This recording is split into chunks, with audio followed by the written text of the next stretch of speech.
promise I'm not just going to sit here and milk the Anika Nilles thing.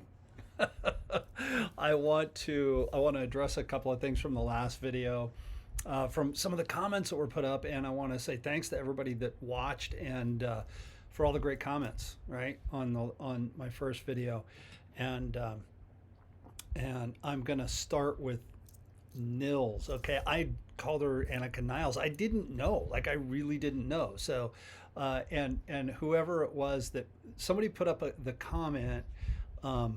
Leave it to Geddy and Alex to find a drummer that nobody can pronounce her last name or pronounce their last name. Because, when Neil was alive, it was Neil Peart, Neil Peart, Neil Peart, Peart. I mean, they made jokes about it in movies. I Love You, Man, I think was the name of the movie. Anyway, so yeah, Anika Niles.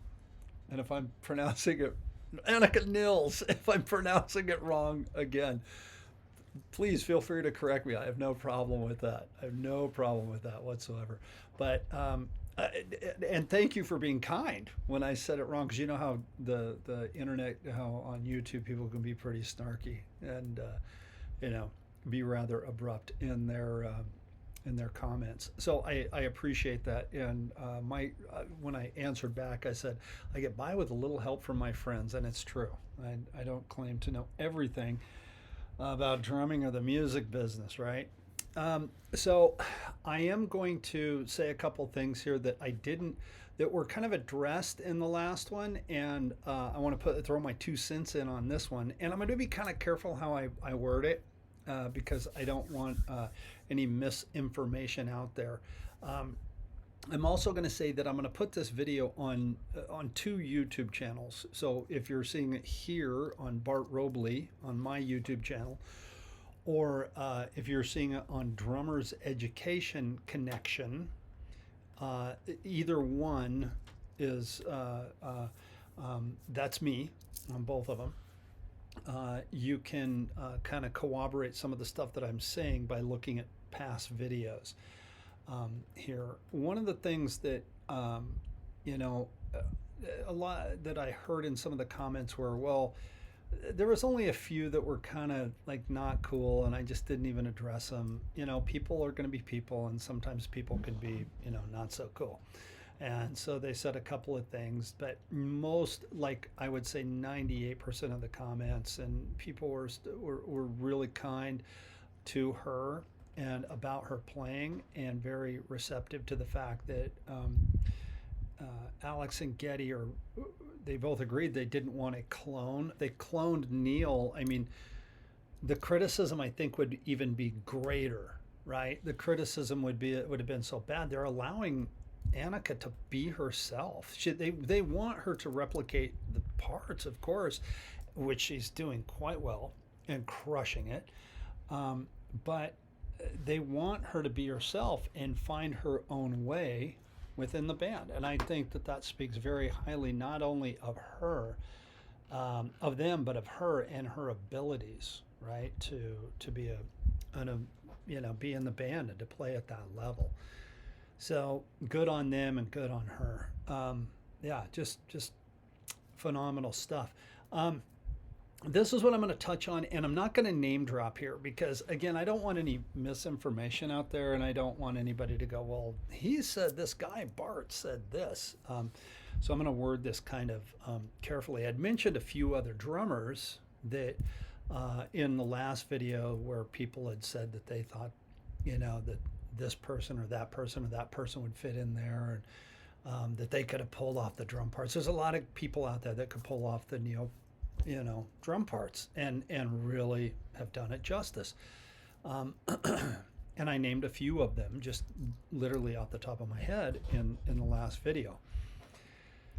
I'm not going to name them here, and I'm also not going to say the name of my friend, but one of the things that has been afforded to me after a lifetime in the music business and, close to 30 years of touring with the Sam Morrison band and stuff, I met a few people along the way, I made a few friends, believe it or not. And One of my friends is one of my dear friends is a manager. He manages some legendary rock acts, and not gonna name him, but if you're watching this on the Drummers Education channel, you can go through and find, because we've interviewed him, you can find that interview and probably have a pretty good guess of who he is.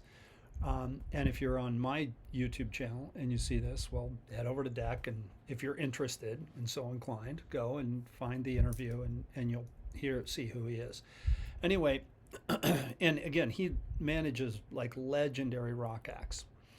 And he is a drummer, so because of that, like, he knows every major drummer in the business, right? He knows everybody. It's kind of cool, and it's also one of those things where it's it's a little intimidating at times, because you're around like all these great drummers all the time.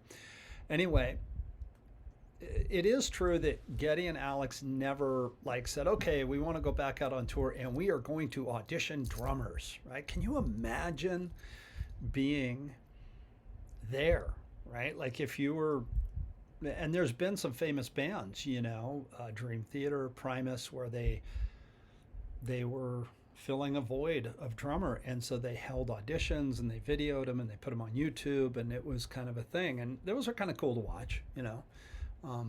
Mike Mangini, who I did mention in the last video, that you can watch that, his audition for Dream Theater on YouTube, and it's really famous video and very cool when he got the gig and stuff.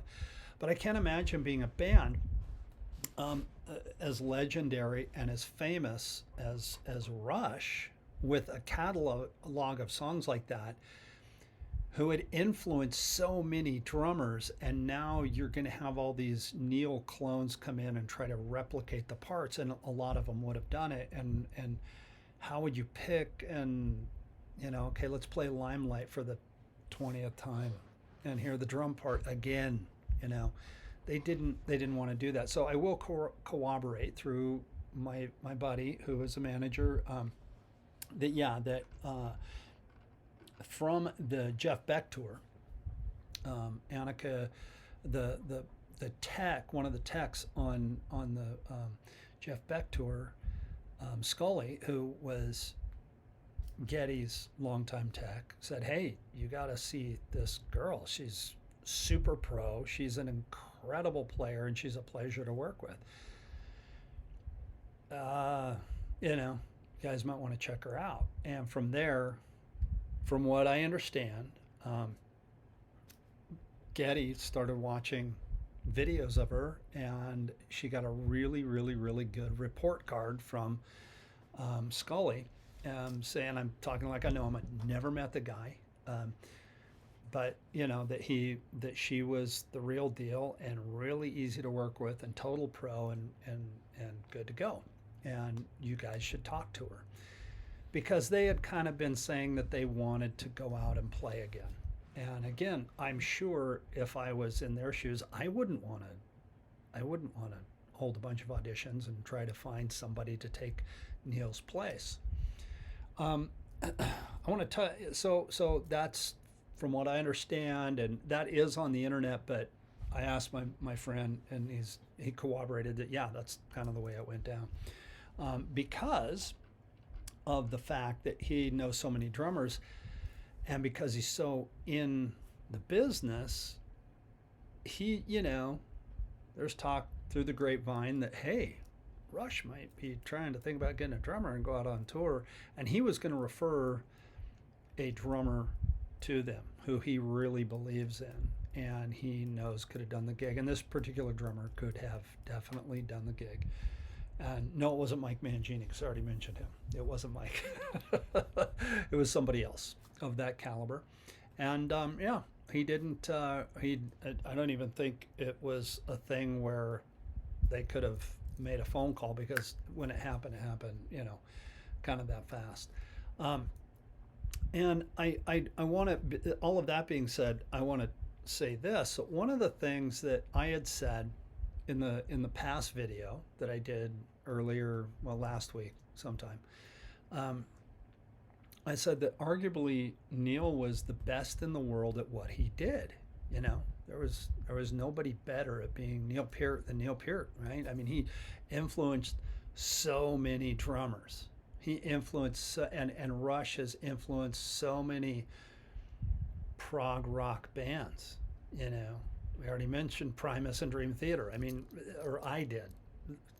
Come on, you know, you can't tell me that Dream Theater and Primus were not influenced by them. And Mike Portnoy was definitely influenced by Neil Peart, right? I mean, most definitely, most definitely. Anyway, there was a few comments that like, well, he wasn't the best at what in the world, and that's not what I said. I said he was the best in the world at what he did, right? He was so influential to so many people. So I really want to put that out there, and people can, I mean, we can take any drummer and pull them apart, and you know, critique their playing and critique their technique and their style and everything. And that's not what this is about. This is just me saying that, you know, come on, who is better at being Neil than Neil? Writing those incredible drum parts, writing all the lyrics, and just being the consummate professional that he was, and such a deep thinker, right? So all the respect in the world to him and his music and his legacy. And that's kind of why I wanted to do this second video. I wanted to do the first one just because I think Anika is crushing it, and I think it's wonderful. And I wanted to do this video because, just again, to kind of, you know, what I'm doing right now, just kind of giving my thoughts to everybody out there on some of the comments that were put on that video. And again, I want to say thank you everybody for commenting, and I want to say thank you for being cool, because most everybody was overwhelmingly cool, much like the audiences have been overwhelmingly cool to Anika and what she's doing. And somebody had said this in one of the comments, and I'll maybe end the video with this. And I never really thought about this. I mean, I thought about this, but I never really thought about it until I read it in the comments of the last video, and that is this. Her main influences wasn't prog rock. It wasn't Neil and Mike Portnoy and all the drummers that I've previously mentioned. It was more like Jeff Porcaro was like her big main influence. Steve Gadd, real groove guys, right? Real groove players. And when you listen to her play, does she have chops? Hell yeah. Does she groove? Hell yeah. You know, I mean, there's no doubt about it, you know. But her influences were those types of drummers and those types of players. And I don't know the length of time. I'm sure it's on the internet, and I could have done some research before I did this video. But let's just say, for the sake of argument, for everybody who watches this, let's say it was a year from the time they got together and jammed till they started the tour. Okay, well, they're doing like what, 30, 35 songs a night. There again, I could have ChatGPT'd how many songs are they playing in the set. I know that it's 3 hours worth of music. I know it's an intermission, and I know they change the set every night. So 30, 35 songs, let's say, okay? And she did that within a year's time to play at that level with the band. I've been playing drums my whole life. I don't think I even know 35 Rush tunes that I could play. I just, you know, and within a year's time to get those songs to play them that well that you can play with the band. I will say this, that about what I said in the last video, and that is this, you know, anybody that critiques her and pulls her apart and says anything negative, that's such an armchair quarterback thing to do, right? I mean, she is absolutely crushing it. There were some comments, and I have heard this from a few people that, you know, yeah, I saw her and, you know, she dropped a stick on opening night, or and I mean, if you're playing with Rush at the Forum opening night, you don't think that you might be having some nerves and drop a stick or two as well? I know I would have. But, you know, she's, so what? You know, she's recovering. Nobody, a lot of people, unless it was on the Jumbotron and, you know, the stick went through the air like that, you know, a lot of people probably didn't even hear it. And I've heard a few things. Oh, yeah, there was this one thing that she did, but she recovered really fast. And it was said in such a way that was really positive. Like she's just, you know, playing so well and killing it. So anyway, again, I'm not going to do a third video. Well, I don't know. Who knows what the future holds. But I'm not going to do a third video and just milk this thing. I just wanted to kind of say a few more things in regards to it because, again, huge fan of the band, a huge fan of Anika Nilles. No, if one person said it's Nilles, like a drum fill. I was like, oh, thank you for that. So again, if you're the person that corrected me on that, thank you. I stand corrected, and I'm very grateful that you did so because I didn't want to be the guy saying Peart instead of Peart or Peart instead of Peart. Come on. And I also like the other comment. Leave it to Geddy and Alex to find a drummer who nobody can pronounce their last name. I thought that was beautiful. So anyway, either way, I think the whole thing is just absolutely fantastic. Anika, my hat's off to you. If you're watching this on my channel, thank you. Please like and subscribe. And if you're watching this on the deck, please like and subscribe. And yeah, if you're a drummer and you want to be part of the Drummers Education Connection, we go live every Tuesday and we talk about everything under the sun in regards to drums and drumming. Please watch some of the back episodes. Man, we've had some of the greatest drummers in the world on here. I don't think we're going to be having Anika on anytime soon. She's at the top of her game and riding the fame wave. So, but maybe someday we'll have her on our little dog and pony show. And I've always been a firm believer in shooting for the stars. So maybe when the tour is over, I'll get in line to try to interview her. Anyway, Anika, if you happen to see this, good on you. You're killing it.